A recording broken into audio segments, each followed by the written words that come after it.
සුමේද තාපසතුමා වෙලා ඉස්සල්ලාම දීපංකර පාද මූලේ විවරණ ලබන මොහොතේ ළඟ හිටියා කෙල්ලෙක්. ඒ කෙල්ල නිල්මානෙල් මල් මිටි 8ක් පපුවට තුරුල් කරගෙන හිටියේ. නිල්මානෙල් මල් මිටි 8ක්. මහා බෝධිසත්වයන්ට දීපංකර බුදුරජාණන් වහන්සේ අනාගතයේ මේ තාපසයා ගෞතම නමින් බුද්ධත්වයට පත් වෙනවා කියලා විවරණ දෙනකොට අර ළඟ හිටපු කෙල්ලගේ ඇඟ සීතල වෙලා ගියා. ඇහි පිල්ලම් ගහන්න නැතුව බලාගෙන හිටියා.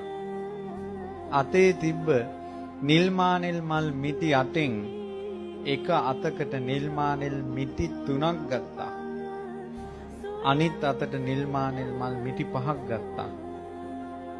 ස්වාමීනි භාග්‍යවතුන් වහන්සේ මේ වැතිරිලා ඉන්න තාපසීන් වහන්සේ වෙනුවෙන් මේ නිල්මානෙල් මල් මිටි 5 පූජා කරන පූජා වේවා.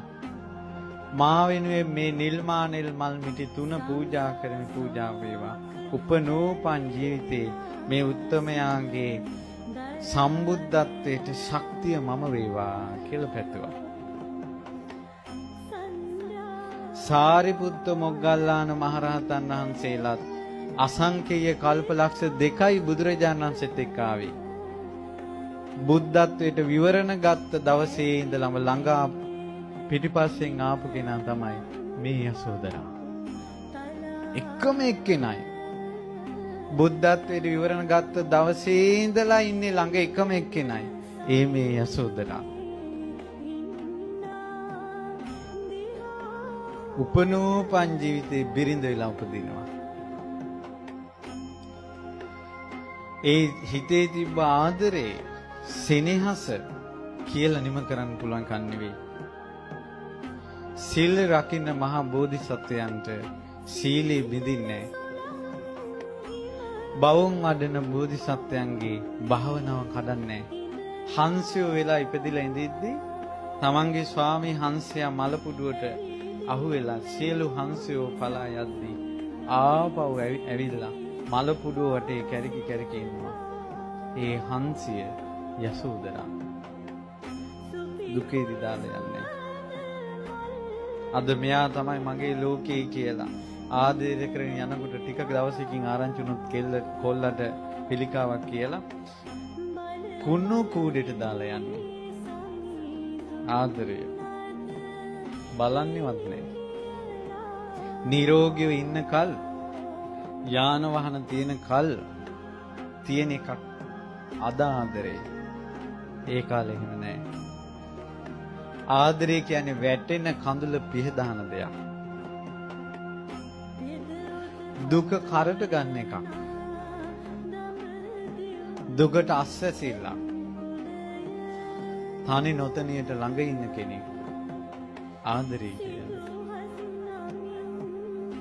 කඳුළු ගංගාවක අත්අල්ලගෙන ඉන්න පුළුවන් ආදරේට.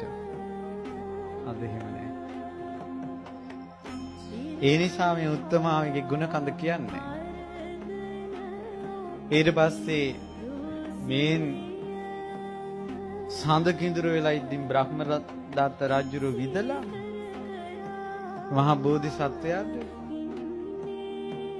සඳ කිඳුරාට විදලා ඒ සඳ කිඳුරා විදුන ඊතලෙන් බිම වැටෙද්දී සඳ කිඳුරිය නටනවා. දුටු ගමන් කිඳුරා බිම වැටි සිටින බව තුරුළු කරගෙන හැඬුවා.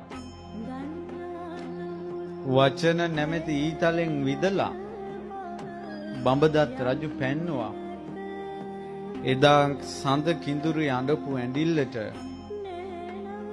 ඒ ගන්ධමාන පර්වතේ මල් ඔක්කොම බිම වැටුණා කියලා. ලෝකපාල දෙවියන්ට යාඥා කළා. සක් දෙවිඳුන්ගේ දිව්‍ය ඖෂධයෙන් පණ ගත්තා. මැරිච්ච කෙනාට පණ ගන්න දෙයක් තමයි ආදරය කියන්නේ. අද ඉන්නේ උමුත් මරණ දෙයක් තමයි ආදරය කියන්නේ. දහවද දෙනවා කොල්ලන්ට ආදරය කියන වචනයක් කරා. දසවද දෙනවා කෙල්ලන්ට ආදරේ කියන වචනයක් කරා. මැරෙන කෙනාට පණ ගන්න දිව්‍ය ඖෂධය ආදරය. දල දෙක දන් දීලා ඒ බෝධිසත්ව ඇතා වැටිලා ඉඳිද්දී පින්වත්නි හොඬ වැල ලැමදී තියාගෙන අඬ නැතින්නේ යසෝදරා. සෙනෙහස දරුවන් දන් දෙද්දී සාදුකාර දුන්න උත්තමාවී. ඊට පස්සේ බමුණු වෙසක් අරගෙන බිසව ඊළඟන එනවා.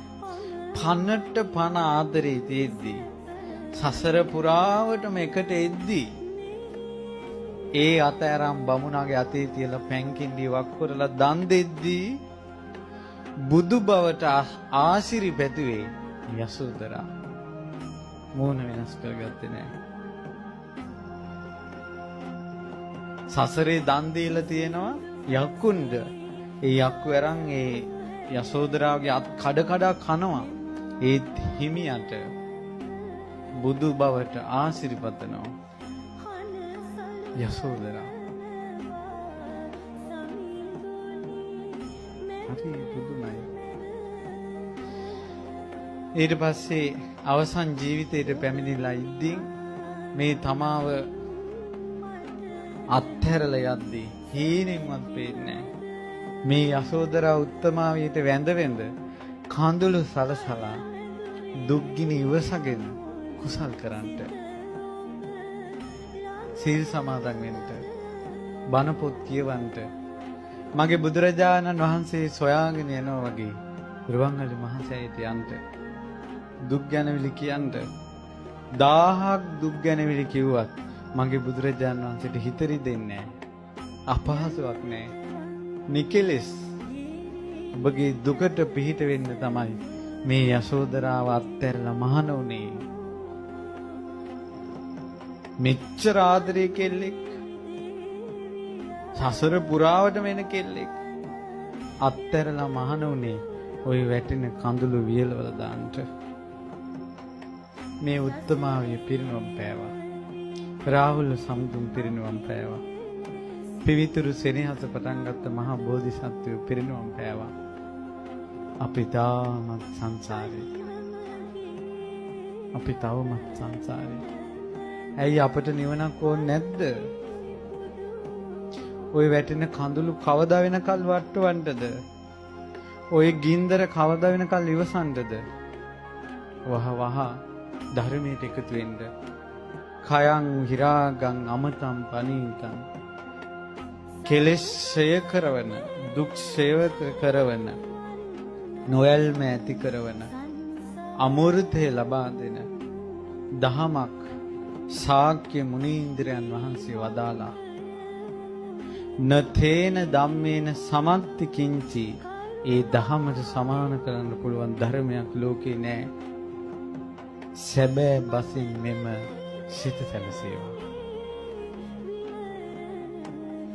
යසෝදරා උත්තමාවිය ගැන කළ මේ ගුණ වරුණ පිවිතුරු සෙනෙහසින් සසර පුරාවටම මගේ බුදු සමිඳුන්ට ශක්තියක් වුණ ඒ යසෝදරා උත්තමාවියට රහත් තෙරණියට උත්තම ගුණ පූජාවක් උපහාර පූජාවක් වේවා. සාදු සාදු සාදු.